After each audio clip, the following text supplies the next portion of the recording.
I'm Dr. Orion Taraban, and this is Psychacks, Better Living Through Psychology.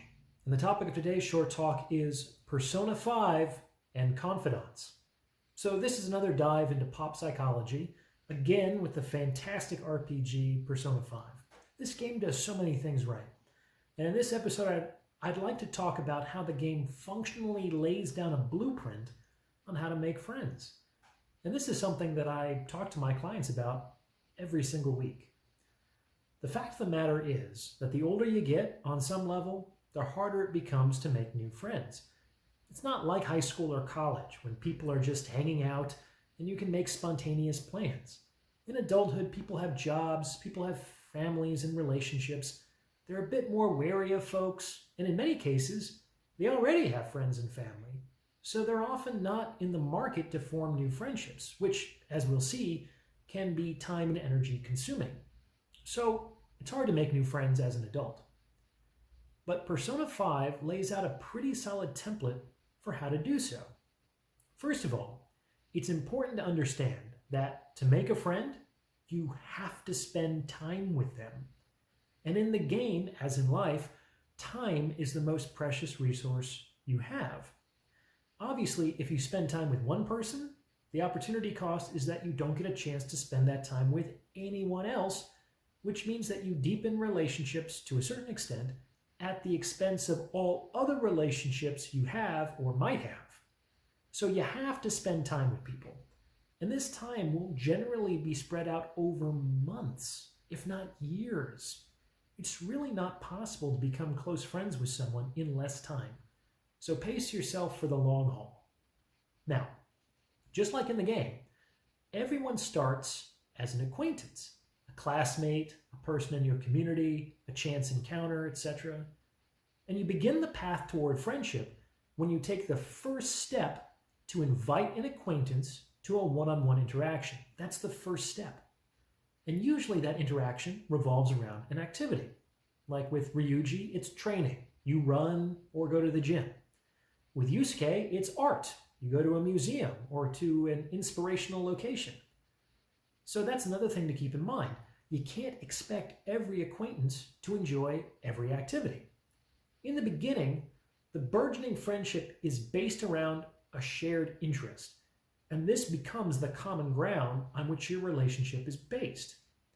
This means that you have to pay attention to the interests, temperament, and personality of the people you're dealing with in order to propose activities that might resonate with them. And these factors are represented in the game by the arcana associated with each character, which is a principle from the tarot which reveals, let's say, their essential nature. So you need to spend time with people, one-on-one, in an activity that reflects a shared interest. When this happens, you tend to get somewhat stereotyped, compartmentalized relationships. This is my gym buddy, this is my museum buddy, etc. This isn't necessarily a problem, however, as this might be considered a necessary phase toward deepening a friendship. So how does that occur? Basically, stereotyped relationships are deepened by means of a gradual process of mutual revelation. In the first few interactions with someone, you're both mostly going to be talking about whatever you're there to do, lifting techniques, artistic principles, etc. But then, over time, personal details begin to emerge.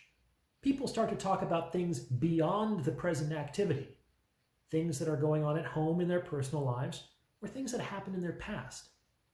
And this is a key moment, as it's basically a tentative invitation to greater intimacy. And you can initiate this as well. You don't simply have to wait for the other person to do it. The crux of the matter is to determine whether the intimacy is reciprocated in kind. For instance, if the other person makes a self-disclosure and you don't mirror this behavior with an appropriate self-disclosure of your own, the relationship is unlikely to progress. However, if you match a self-disclosure with an appropriate self-disclosure, that is, a self-disclosure about the same topic and on the same level of intimacy, your relationship will deepen. The path toward friendship is a sort of dance in which the steps are the matched reciprocity of self-disclosure. And the last point I want to make is that one of the best ways to accelerate the process of intimacy in a relationship is to overcome a challenge together. This is symbolized in the game by the fact that you generally have to accompany each of your confidants through a personal difficulty. There is a suffering to pass through or a crisis to resolve. And it's important to understand that you don't actually have to eliminate the suffering or mitigate the crisis. Either is really the other person's responsibility. Rather, you simply accompany the person through their hardship with your steadfast presence. This is sufficient, as it's actually quite a lot. So, an accelerant in intimacy is assuming shared hardship. Something to keep in mind. Thanks for listening. If you're listening on Apple Podcasts, Google Podcasts, or Spotify, please like, rate, and review this episode. And if you're watching on YouTube, please drop a comment below.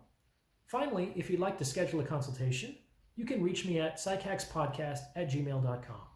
Talk to you soon.